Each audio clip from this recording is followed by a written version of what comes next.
Unplugged in, attack on the Capitol. President Donald Trump faces another impeachment as Americans try to understand the violence that unfolded at the home of the U.S. Congress. We've never had a siege of the U.S. Capitol. We've never had somebody break in a mob and create mayhem like this. Many questions remain about how the mob of Trump supporters could breach the symbol of American democracy, leaving 5 people dead, including a U.S. Capitol police officer. But this clearly caught the security forces off guard. Social media moves to silence the president as we examine the attack's impact on American politics and society. Unplugged in, attack on the Capitol.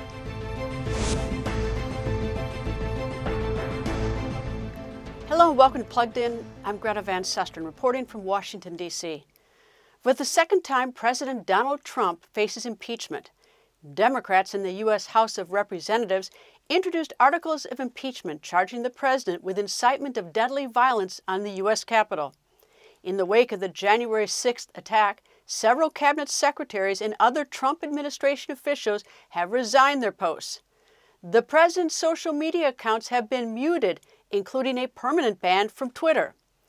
VOA Congressional correspondent Katherine Gibson reports on Democrats' options for removing Trump just days before his term ends.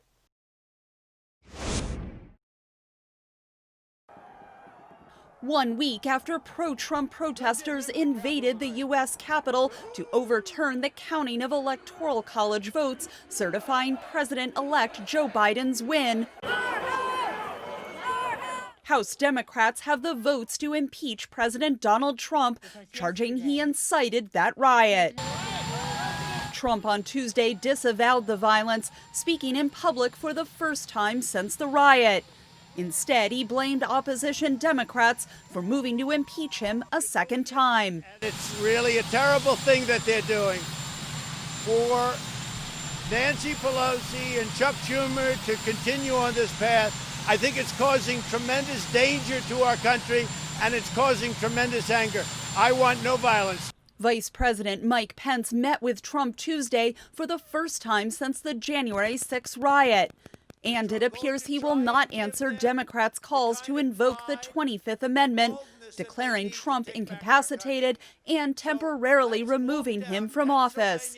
Trump cabinet members declined to address such a move. I'm not going to get into or discuss the 25th Amendment here. Democrats say that leaves them no choice but to impeach the president with just days left in his term. Removal is the main consequence of being convicted, and that is moot once his term is over. But there is another consequence, which is disqualification from holding future office. One Republican senator says Trump's behavior already prevents a possible 2024 presidential run.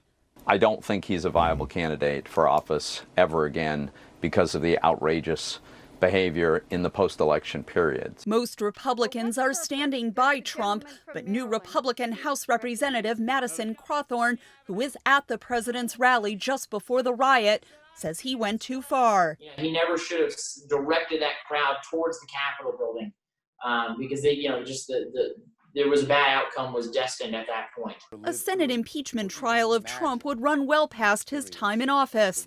President-elect Biden telling reporters that trial does not necessarily delay the work of his administration, including a new COVID aid package. We go half day on dealing with the impeachment and half day getting my people nominated and confirmed in the Senate, as well as moving on the package. Katherine Gibson, VOA News, Washington. One U.S. Capitol police officer, Brian Sicknick, died from injuries sustained in the attack. One attacker was shot and killed by a Capitol police officer, while 3 others in the mob died after medical emergencies. Federal, state, and local law enforcement agencies are making arrests of those involved in the attack, and threats of further attacks are being investigated. But major questions remain about how the mob was able to organize and quickly overrun officers protecting the U.S. Capitol building. Some Capitol police officers are being investigated for their possible roles in the attack. Terrance Gainer was chief of the Capitol Police from 2002 to 2006. We talked about this incident, future plots, and protecting the U.S. Capitol in the days leading up to President-elect Joe Biden's inauguration. In terms of Washington, D.C., there are a number of police forces and security. Who protects the U.S. Capitol? The United States Capitol Police is responsible for the Capitol complex, the office buildings, hundreds of offices of the members of the Senate and the House around the United States, and the members themselves. And then when constitutional officers or dignitaries are on the Hill, it's the responsibility of the Capitol Police in conjunction, with the Secret Service or the State Department officials. About how many are employed in the Capitol Police? Well, the total is about 2,700, but as a rule, there are enough officers to handle most events, and they do. When the events are going to get bigger, again, like the State of the Union or the inauguration or large marches, peaceful or protest, they can handle that, even if they're loud and boisterous. And even if there's minor violations about blocking a sidewalk or not having the proper permit, you could put up with that. But this clearly caught the security forces off guard. So you coordinate if you know something's going to happen with the D.C. police. What about the Defense Department, our military? The use of the National Guard is not the normal way to do it. If in a large event, you might call in specialty units of the military to be there, medical people on standby. People who could handle chemical warfare would be on standby. But for an event like this, if you did use the National Guard, it would be for intersection control and support of law enforcement. This type of event really required the coordination of law enforcement on the Capitol with the Metropolitan Police, Arlington County, Fairfax County, and those are counties for your listeners that are contiguous to the District of Columbia, as well as the federal authorities.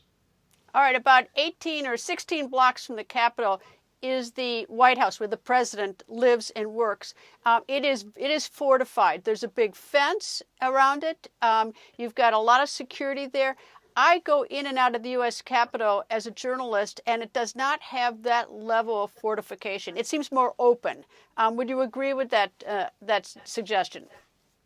Yes, it's dangerously open, but it's exactly the symbol that everybody wants to send, and the members want that activity and people close. As a security expert, you're nervous about it. And we had alternatives suggested about large fences that were tastefully done, where people could come in 24/7, but it's just not the look that a lot of people like. It would be helpful to know if you're going to have trouble. Is the Capitol Police, do they have help from the FBI or from other law enforcement to tell them what's on the internet, for instance, what might be the possible chatter, warning them of danger? Well, not only are they partners with other agencies in sharing intelligence, the Capitol Police has a robust intelligence unit of its own, but they also have people assigned to the FBI's Joint Terrorism Task Force, and they have personnel assigned to the Secret Service or the Secret Service up on the Hill. So one would think that that should have been good cooperation. Now, you and your viewers may be aware that the chief now who has resigned indicated that he asked for certain additional protections for which the police board wouldn't give. There has to be conversations about that. But even that request doesn't free up the chief from them reaching out to police departments if he couldn't get National Guard to get help from other people. You've been in Washington long enough to know, Greta, that there's a council of government and there's a lot of activities being the multiple police departments within the city and in those counties surrounding the city. All right. On the 20th, we have an inauguration of a new president, President Biden. I suspect that we'll have a tremendous amount of security on that day. Do you agree? Yes, I do. There's already some 16,000 military personnel up there. The planning for that has been going on for over a year, as it was when I ran some of those operations. And there'll be some 5,000 law enforcement officers from the United States to be brought in the counties to supplement the Secret Service, the FBI, and the Capitol Police. I am confident the inauguration of the next president of the United States will come off smoothly. Chief, thank you very much. Miss you on Capitol Hill. Thank you. Keep up the good work. While Democrats turn to impeachment As their way to hold President Trump accountable for the attack, Republicans in Congress are split on what to do and how to do it. Plugged-in Steve Reddish explains the political peril Republicans face with an impeachment vote. Madam Speaker and members of Congress, pursuant to the Constitution and the laws of the United States. Objections by congressional Republicans to the constitutionally required ceremony of counting the electoral votes certifying that Democrat Joe Biden won the 2020 presidential election were expected. But a riot by supporters of President Donald Trump and his unfounded claims that the election was fraudulent broke open the growing cracks in Trump's Republican wall of support. The Republican Party, unfortunately, has become really a cult of personality. And as I said, to be a Republican means to support President Trump no matter what. But tireless loyalty from Vice President Mike Pence ended Wednesday, telling supporters what he told Trump the day before.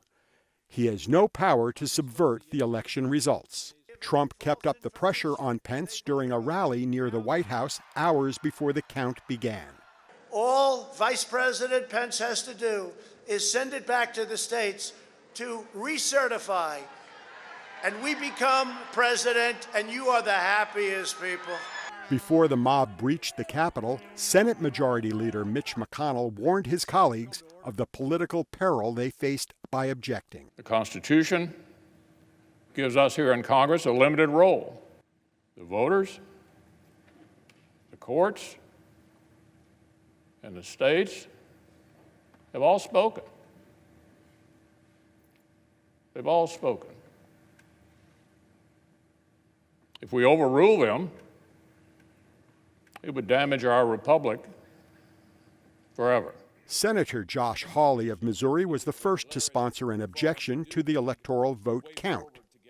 After the rioters were dispersed and order restored in the Senate, Hawley remained undeterred, even as the rioting had tightened the resolve of Democrats and some Republicans to approve Biden's win. To those who say that this is just a formality today, an antique ceremony that we've engaged in for a couple of hundred years, I can't say that I agree. The opportunity to be heard, to register objections is very vital because this is the place where those objections are to be heard and dealt with, debated, and finally resolved. Senator Mitt Romney, the Republican nominee for president in 2012, took the young senator and others to task for supporting Trump's unfounded claims of election fraud. No congressional audit is ever going to convince these voters, particularly when the president will continue to say that the election was stolen. The best way we can show respect for the voters who are upset is by telling them the truth.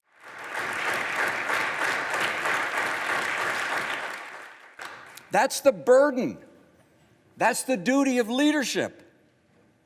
The truth is that President-elect Biden won the election. President Trump lost.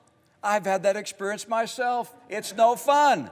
And in the waning days of his single term, Trump faces the possibility of a second impeachment vote, which may force members of his own party to make a stand one way or another. Steve Reddish, VOA News, Washington.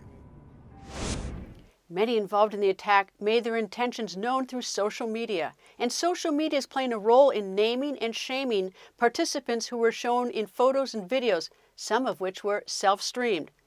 The decision by social media company Twitter to permanently suspend President Donald Trump's account raises broader questions about the boundaries between censorship and freedom of speech. VOA's Tina Trin has more.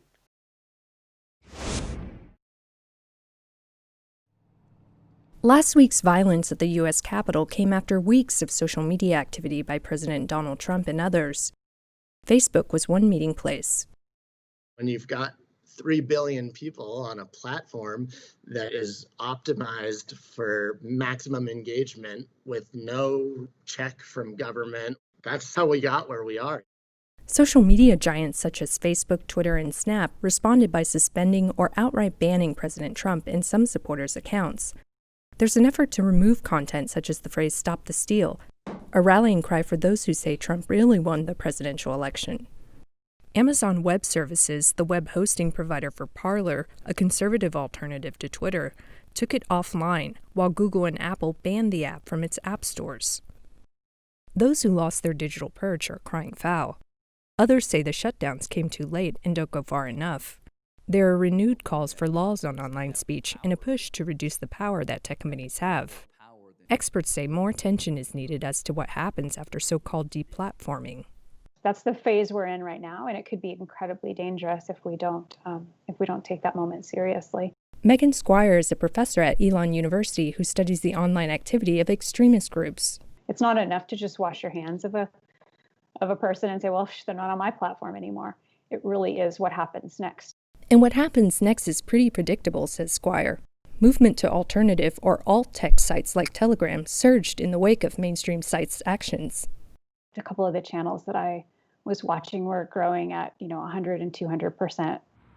For the internet giants like Facebook, Google's YouTube, and Twitter, this should be their moment of reckoning, says Jesse Larrick, co-founder of nonprofit Accountable Tech.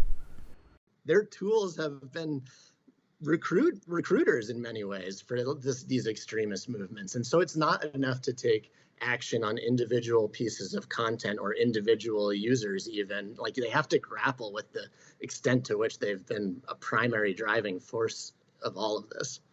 As the U.S. continues to learn more about what led to the chaos in the nation's capital, questions remain about the future of speech online. Tina Trin, VOA News, New York.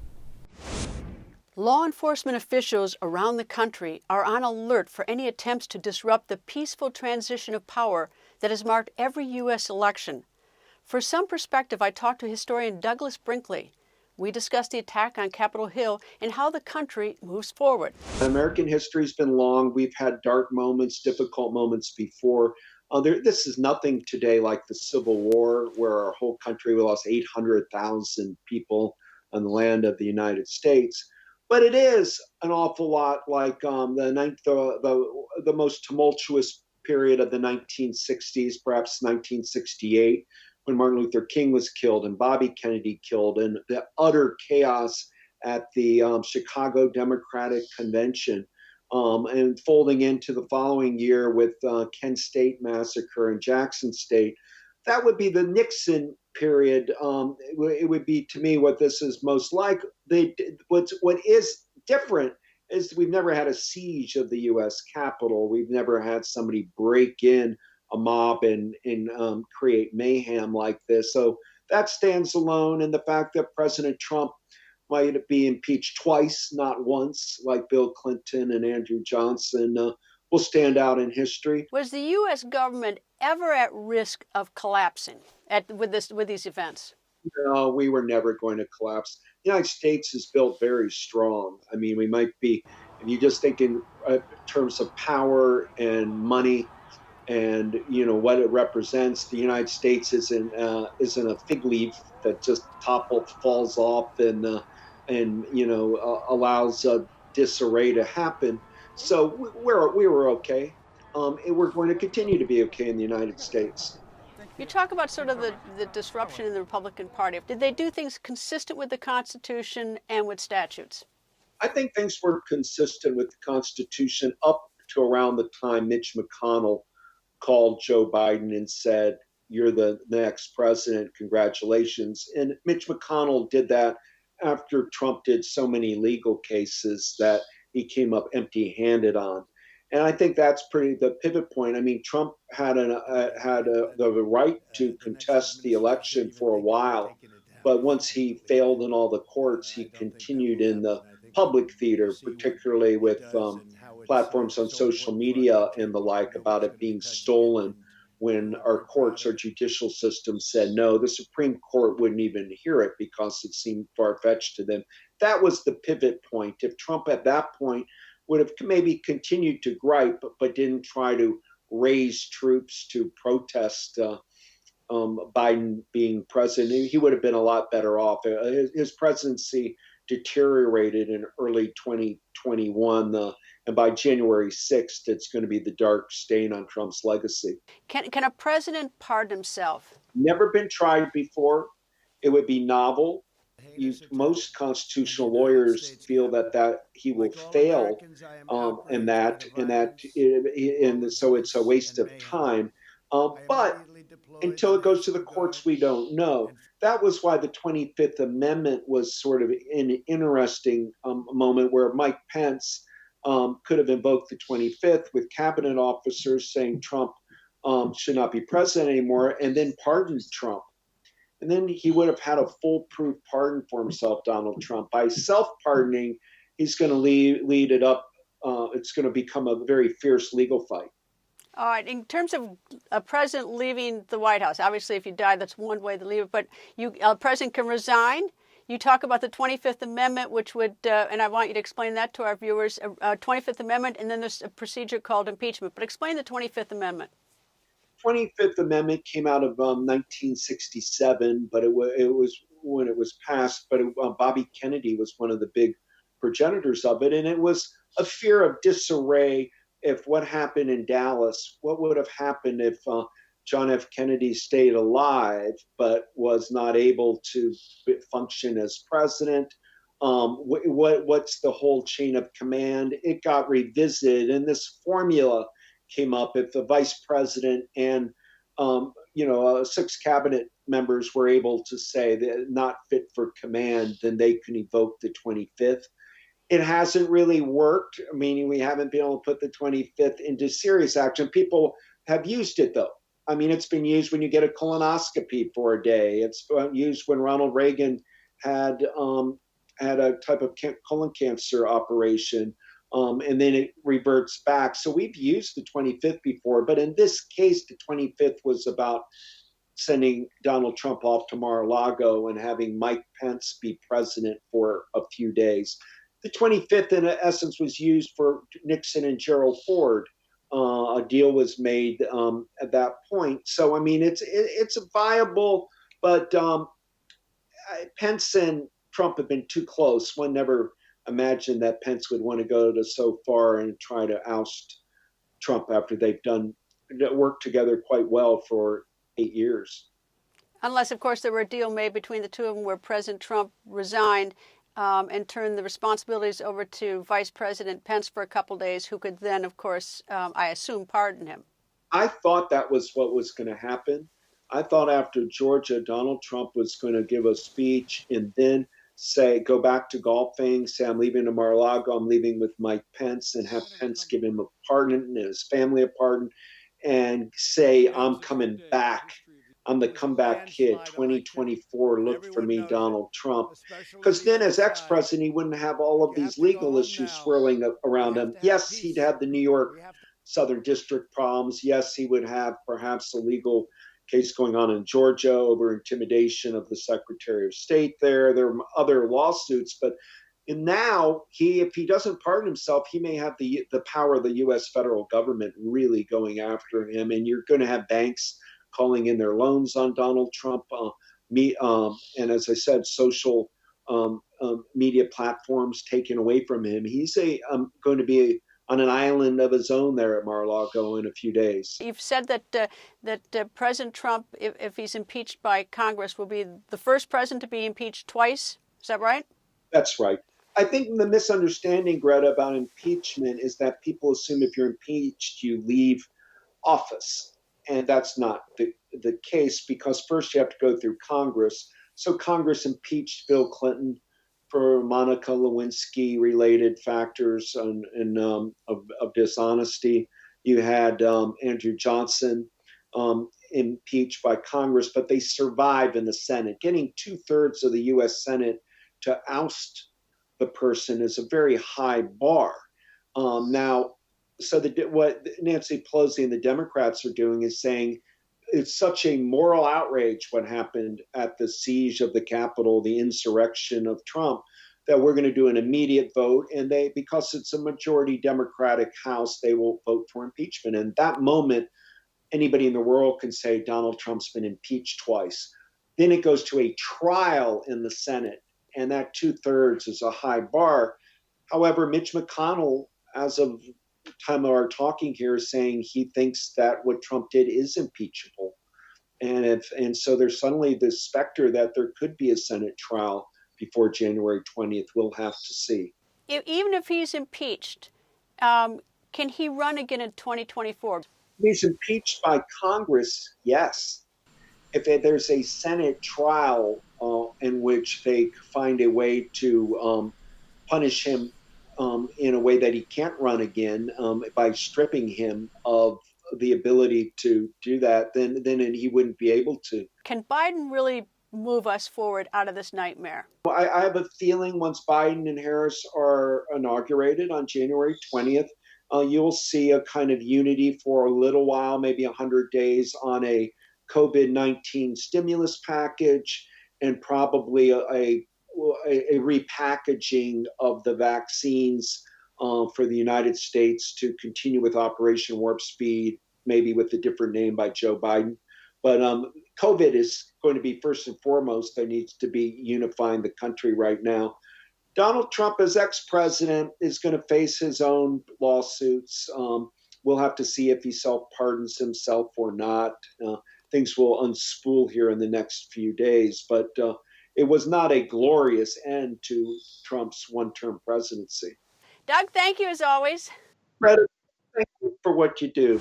As political unrest unfolded in the nation's capital last week, leaders around the world reacted, with America's allies and adversaries weighing in on the violence. VOA's Henry Ridgwell tells us more from London.